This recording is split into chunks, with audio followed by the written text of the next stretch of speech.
I have no doubt that that is true. I have seen some of what has occurred in the lives around the state, and I'm like, dude. Don't mess with these women. All right, the first thing on my list is introductions, because I know we did that last time around, and it was probably important, and probably we all know each other to some degree, but still it'd be good to just, really quick, who you are, why you're here, something like that. I'm Jason. For the record, just Jason is fine. I don't need the honorifics or the titles or whatever, so just Jason is really good. I will answer to it every time. Been at Christ Community Church for 22 years, was at the precursor church for, 4 or 5 years before that. Tracy and I have been doing ministry for 35 years, 36 years, since 89. I met him in 89, so we've had a pretty good run. Things seem to work well for us. And in particular, put a separation there. It's not, this is connected to that.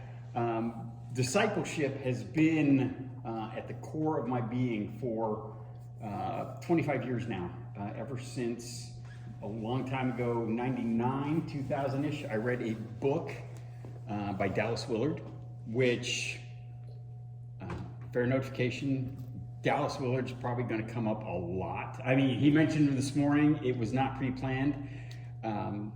The ruthless elimination of hurry was actually coined by Dallas Willard. So,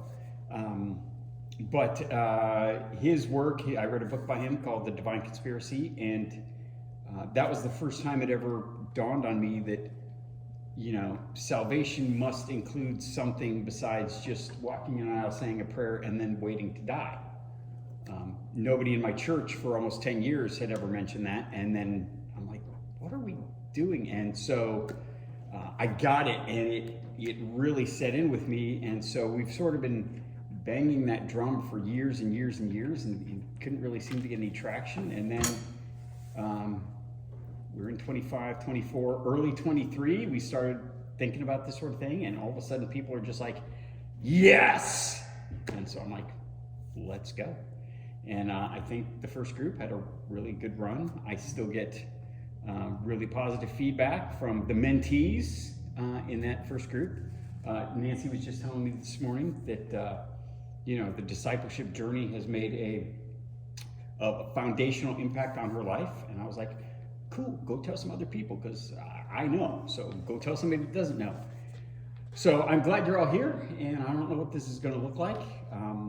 I think we have made some refinements since the first time around, which is going to enable us to be a little bit more kind of buttoned down. And I mean, we're starting off in June. Last time we started off in March, and we're going to be wrapped up at least with the formal part of this by November. So I'm really excited to see what happens, and thank you all for being here.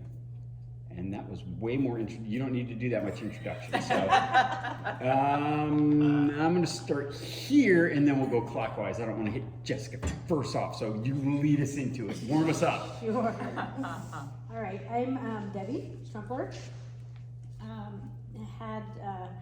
was a change pointer for a little while, and came to Christ Community Church 13 years ago, 12 years, I don't know, maybe not quite. Been a bit. It's been a little bit.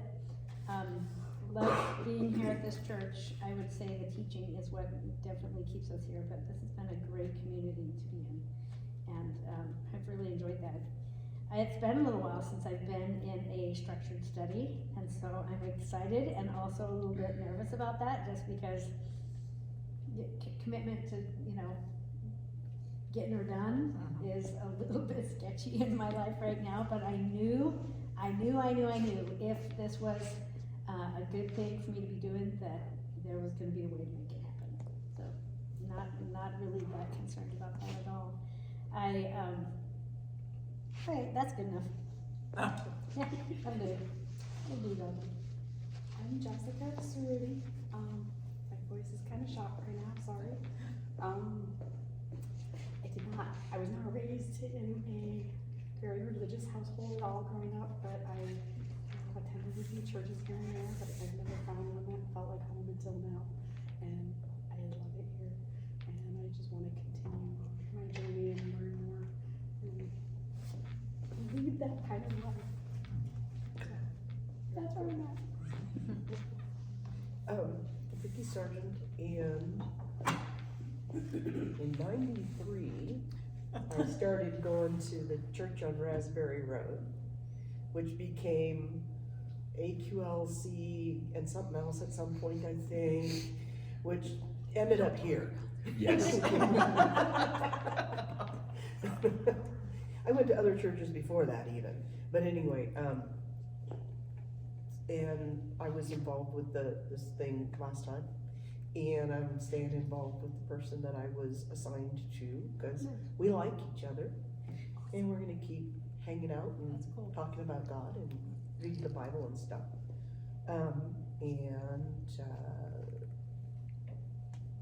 I really like the idea of getting to know people, really know people.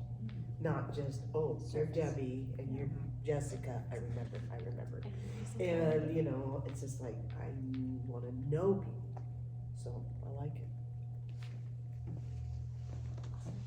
I'm Diana Williams, and I started Raspberry Road Baptist, I think, in '93 as well, so it must have come just after you.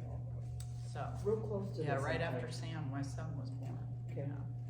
So I was raised Southern Baptist from forever, but probably didn't really start following until probably my mid-30s, when God finally showed me who I was and who he was. And the discipleship thing, I have thought all along, churches need to be doing that. We need to be, and something I should have been doing on my own, but that the pastors have created this tool is wonderful. So looking forward to continuing that. I'm Kristen Foster. I was raised in the church. I grew up independent fundamental Baptist. Wow. And then we, then stuff kind of lightened. We went Southern Baptist. We're the light version. Yeah, this is Baptist light for sure for me. But I started looking for a church. I attended a church for a long time, and then they closed. It was a very small church, and I've always liked small churches. And when I was looking for a church, it was just me before I was married. And I sat down in front of this wonderful woman, and she introduced herself. Hi, I'm Diana. She goes, I'll watch and make sure that you behave. And I was like, yeah, you probably should. And then she came up and she sat beside me. And this church has always been so loving. And I've connected with people. And I'm just excited to do that. And I really want to find out what my spiritual gift is. We will get there. I'm excited. All right, we start. We're done. Okay, a couple things I just want to mention as we get started. One, probably it goes without saying, but I'll say it anyway, is that we should expect a certain degree of confidentiality in this environment so that we are able to openly and honestly share lives together. And that's in our larger group setting and in the individual one-on-ones. So,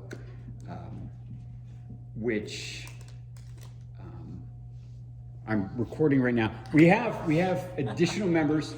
Lynn Kresge, Ruth. Sorry, I think it's Ruth. No, it's Lynn. It's Ruth Lynn Kresge, and her email and her. Lynn Kresge is going to be joining us. She will be partnering with Vicki. And John Allen will also be partnering with us, joining with us. He's not back from out of state for another couple of weeks yet. So anytime in our larger group settings, somebody can't be here, I will record it so they have access to what they missed. But, if anything gets too personal, I won't make those available. Generally, it's shared through one of our YouTube channels. And this was something that came up in our last go around is, the other thing is we may have conflicts, conflicting views and opinions. In our first go around, early in maybe our second large group meeting, we had some kind of hot button issues come up and conflicting opinions on that. And in the aftermath, a couple of people came to me and said, you know, I think you let that go on too long. You really should have shut that down. And I was like, no, because this should be where we can share these you know, it was particularly with, can I help you out? Hey, do you guys have an iPhone truck I can borrow? I don't think so. Let me.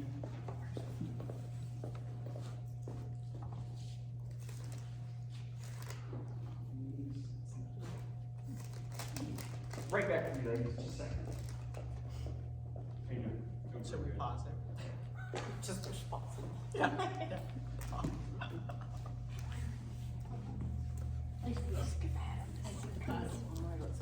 One moment, please.